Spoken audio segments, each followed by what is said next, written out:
was 8 years old, and I was bald. Now, I wasn't trying to be edgy or start a minimalist fashion trend in the 3rd grade. I had just returned from Palani. In my culture, offering your hair is a sacred act. It's a way of telling the universe, this pride, this vanity, it's temporary, take it. But try explaining ego surrender to a 3rd grader girl a day before her fancy dress competition. I was devastated. I looked in the mirror and I didn't see a devotee. I saw a thump. I ran to my mother, tears streaming down my face, and I asked her, how am I supposed to win when I don't even look like myself? My mother, being the strategic genius she is, she didn't hug me, no. She looked at my bald, shiny head and said, go as Chanakya. And so I did. I walked onto that stage as an ancient Indian philosopher, bald, bold, and completely exposed. And guess what? I won 1st place. The applause. Oh, to quote Lady Gaga, I live for the applause. It was a high unlike any other. I believed it would be the beginning of a legendary winning streak. But little did I know it would be the last time that I'd feel enough for the next 7 years. After that day, I became the queen of almost. I anchored every event, every assembly, every investiture, 2 annual prize days in a row. The executive vice president of GEMS Education, which also happens to be our chief guest, Mr. Michael Guzda, told my parents they should be proud. And they were, but I wasn't. Because at the end of every event, when the word of thanks rolled out, they thanked the chief guest. They thanked the backstage staff. They even thanked the person that moved the flower pots, and yet, not once did they thank the girl behind the microphone. I admit it hurt at first, but I thought, fine, I'll pivot. I moved on to music. I tore through 8 grades in 3 years under Trinity College London. I sang at Modesh World. I sang at Al-Sif. I sang at Burj Park, at the foot of Burj Khalifa. And yet, not once was I chosen for the school choir. Not once did I win Talent Day. I had poured my heart out into every performance, but I was never chosen. But then I started to realize applause was never proof of worth.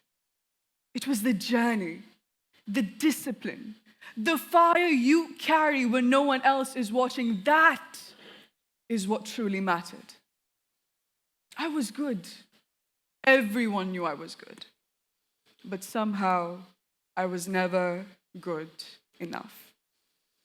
By the 10th grade, I started spiraling. I fell in with the wrong crowd. People who traded in shallow conversation because they didn't know what to do with themselves.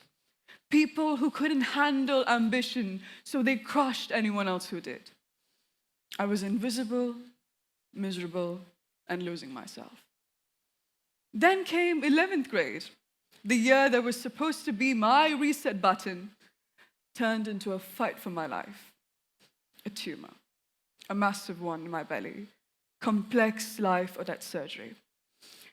I still remember the scent of antiseptic, the cold, clinical hum of machines, my grandfather sinking into despair just by looking at me, my mother unyielding, refusing to let fear win, my father staying up beside me through nights while I was in pain he couldn't take away. And I just laid there, tubes in my neck, catheters in my spine, unable to even turn to my side. But even in that state, something in me refused to die.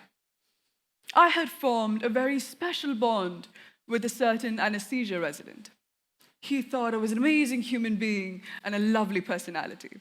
And I liked him. Well, he had the drugs. Jokes aside, he became my lifeline. He was exhausted, burned out, and ready to quit medicine because the stakes had terrified him. And somehow, he confided in me. As I prepared to take my leave, he wanted me, a girl who couldn't do as much as turn to her side, to write him a letter, to motivate him. Me. I got up. I sat on my chair, tubes trailing behind me, and I wrote him 2 whole pages. I told him that he was a healer, not because of the medicine he administered, but because he chose to see the person first and the patient second. He eventually wrote back to me.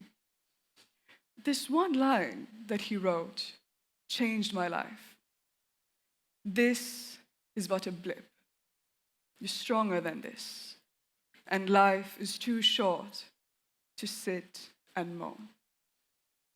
It was at that moment that I realized I did not survive a life or death surgery to be average. I did not go through 48 days of agony to wait for a vote of thanks that was never going to come. If the world wasn't going to give me the podium, I was going to take it. Brick by brick, I started to rebuild myself.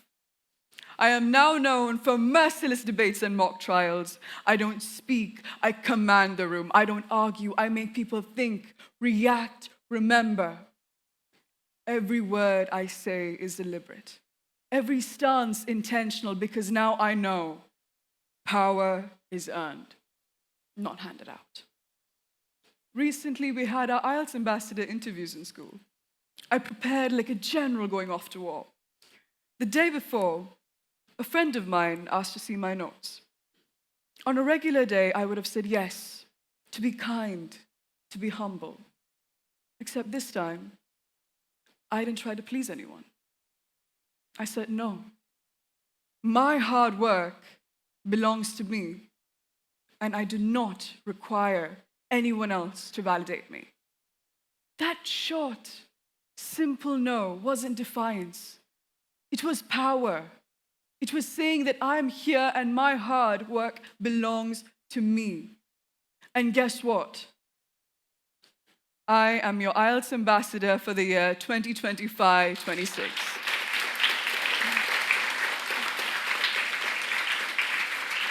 The quintessence of a human being isn't revealed when they believe they're good. It's revealed when they believe that being good is an insult when you can be great. My culture tells Indian women to be soft-spoken, to be poised, to be humble. Maybe that's why you don't see enough Indian women on the cover of Vogue. They want us humble. But I've looked at my history. My history isn't about subtle women. It's about divine women, goddesses of war, of knowledge, of power. And I wasn't going to let down my bloodline, my God, or every single person that believed in me by being humbly average. I may have started off as a bald girl, surrendering her ego, but I stand before you, an individual who has reclaimed it.